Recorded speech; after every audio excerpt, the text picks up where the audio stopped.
akartam mondani.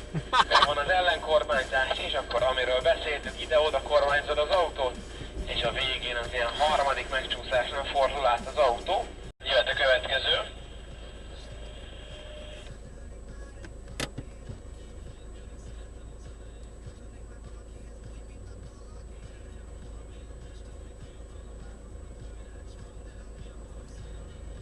És ugye itt is megvan a 360 fokos fordulat.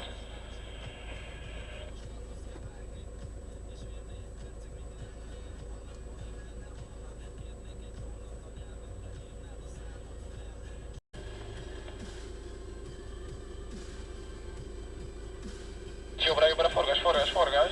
Oké, fék. Jó volt, most az irány meg volt. Valamennyire el is fordítottad a kormányt, ez nagyon késő.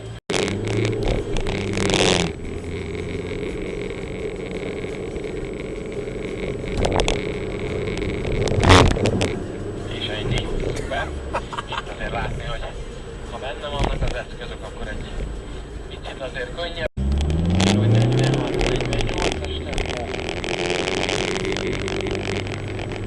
Jön a folyosó. Oké, szuper. És itt egy picit magas volt a sebességet, de még van elért. Jöhet a következő.